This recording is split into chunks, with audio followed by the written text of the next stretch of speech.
ہم سے اگر پیار کرتے ہیں تو حضور کی اتباع کہاں کھڑی ہے؟ میں نے دیکھا ہے ناراض نہ ہونا کہ بعض اوقات جلسے میں بہت بڑا اجتماع ہوتا ہے اور لوگ اتنے جوش و خروش سے نعرہ لگاتے ہیں کہ لگتا ہے آسمان پھاڑ دیں گے، لیکن نماز کا وقت ہوا، اذان ہوئی تو آدھے بندے کھسک گئے اور دائیں بائیں گھومنے لگے اور نمازی آدھے بھی نہ رہ گئے۔ تو مجھے بتاؤ کیا ایسا عشق رسول اللہ کے رسول کو پسند ہوگا؟ میرے حضور تو جب اذان کے لیے حضرت بلال حبشی کو کہتے تو فرماتے ارحنا یا بلال، بلال اٹھو اور اذان پڑھو اور ہمارے دل کو راحت پہنچا دو۔ یہ تو حضور کے لیے راحت کا سامان تھی۔ تو اس لیے ہمارے بزرگ فرماتے ہوتے تھے رات سونے سے قبل 5 انگلیاں بھی گن لو اور 5 نمازیں بھی گن لو۔ اگر 5 نمازیں پوری ہیں تو اللہ کا شکر ادا کرو، اور اگر 5 نمازیں ہی نصیب نہیں ہیں، آپ حضور کا میلاد کر کے حضور کو خوش کرنا چاہتے ہو نا، یہی وجہ ہے نا، مقصد یہی ہے نا۔ تو حضور علیہ السلام نے فرمایا وَجُعِلَتْ قُرَّةُ عَيْنِي فِي الصَّلَاةِ، میری آنکھوں کی ٹھنڈک نماز میں ہے۔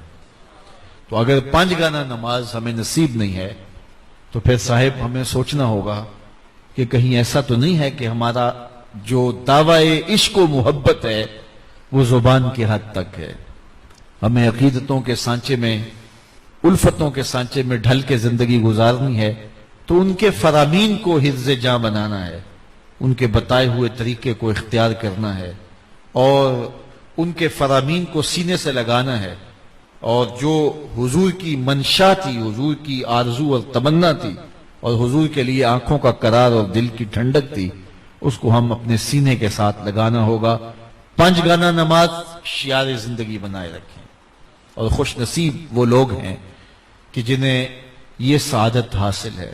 میں آج کی اس مجلس میں آپ سے یہ وعدہ تو نہیں لیتا، لیکن ترغیب آپ کو دیتا ہوں، اور اللہ کی بارگاہ میں آپ ہی کی آمین کے ساتھ دعا کرتا ہوں کہ اگر بدقسمتی سے اس مجلس میں کوئی شخص بے نمازی ہے تو میرے مالک توفیق دے دے آج کے بعد سجدہ نہ چھوڑے، 5 گانا اسے توفیق نماز نصیب کر دیجیے۔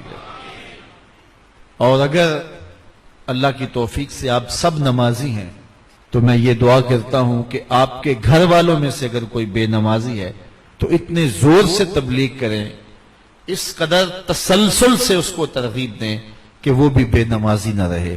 کتنا خوش نصیب گھرانہ ہے کہ جب سحری کا وقت آتا ہے، جب پو پھٹ رہی ہوتی ہے تو اس گھر میں مصلے بچھنے شروع ہو جاتے ہیں۔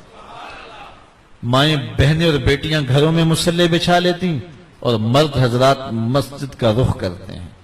اور کتنا بد نصیب ہے وہ گھر کہ صبح کو چڑیاں بھی رب کی تسبیح بول رہی ہوتی ہیں، حشرات الارض بھی بلوں سے سر نکال کے رب کی تقدیس کے ترانے پڑھ رہے ہوتے ہیں، اور اس گھر سے نیند کے خراٹوں کی آواز آ رہی ہوتی ہے۔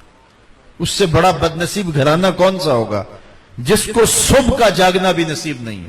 وَالصُّبْحِ اِذَا تَنَفَّسَ، جب صبح سانس لے رہی ہوتی ہے اور رب کی رحمتیں چھم چھم برس رہی ہوتی ہیں تو اس گھر سے خراٹوں کی آواز ہو رہی ہوتی ہے اور غافل سوئے ہوتے ہیں۔ بتاؤ اس گھر سے بھی بدبخت کوئی گھرانہ ہو سکتا ہے جس کے دن کا آغاز سجدوں سے نہیں ہوتا؟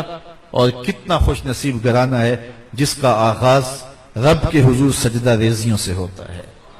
اور اگر کسی کو تہجد نصیب ہو جائے تو یہ اور خوش کن بات ہے۔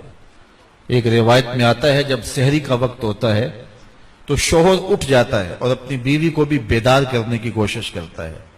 نیند کی کثرت کی وجہ سے، غلبے کی وجہ سے وہ اٹھ نہیں پاتی۔ خیر یہ اکیلا ہی وضو کرنے چلا جاتا ہے، جب واپس آتا ہے تو چلو میں پانی لے آتا ہے اور اپنی بیوی کے اوپر چھڑک دیتا ہے، مصلی بچھا کے نماز پڑھنے لگ جاتا ہے۔ وہ بھی اٹھتی ہے اور وضو کر کے آتی ہے اور وہ بھی ایک جانب مصلی بچھا لیتی ہے۔ ایک طرف تہجد کے نفل شوہر پڑھ رہا ہوتا ہے، دوسری طرف بیوی پڑھ رہی ہوتی ہے۔ ایک طرف رب کی دہلیز کی باندھی ہے، دوسری طرف اس کی چوکھٹ کا بندہ ہے۔ حدیث میں آتا ہے جب دونوں نوافل پڑھ رہے ہوتے ہیں دونوں کو دیکھ کے رب مسکرا رہا ہوتا ہے، اپنی شان کے مطابق مسکرا رہا ہوتا ہے کہ میری بندی اور میری دہلیز کا بندہ کس قدر میرے حضور عاجزی سے خشوع و خضوع کے ساتھ سجدہ ریز ہیں۔ پھر کتنی رحمتیں برستی ہیں اگر انہیں پتہ چل جائے کہ سجدے میں کتنی رحمتیں برستی ہیں تو سر ہی نہ اٹھائیں. اتنی کرم نوازیاں رب کی اترتی ہیں. اور وہ بد نصیب بھی ہوتے ہیں کہ مسجد کی ہمسائیگی میں گھر ہوتا ہے لیکن انہیں سجدہ نصیب نہیں ہوتا. بالکل ہمسائیگی میں رہتے ہوتے ہیں, لوگ دور دور سے نماز پڑھنے آ رہے ہوتے ہیں, ان کو گھر سے اٹھ کے جانا نصیب نہیں ہوتا. اور پوچھو تو وہ کہتے ہیں جی بس وہ پڑھی نہیں جاتی. بعض لوگ کہتے ہیں میں نہیں پڑھتا. میں کہتا ہوں صاحب تو کون ہے نہ پڑھنے والا؟ تجھے وہ توفیق ہی نہیں دیتا. جب اللہ کسی سے ناراض ہو جائے اس کی روٹی رزق بند نہیں کرتا. کبھی اس نے آکسیجن نہیں روکی, کبھی سورج کو نہیں کہا یہ نافرمانوں کا گھر ہے, اس کے بیڑے میں تیری دھوپ اور تمازت نہیں جانی چاہیے. اس نے کبھی چاند کو نہیں روکا کہ اس کے آنگن میں تیری چاندنی نہیں جانی چاہیے. جب وہ کسی سے ناراض ہو جاتا ہے حق کی توفیق سلب کر لیتا ہے, نیکی کی توفیق سلب کر لیتا ہے.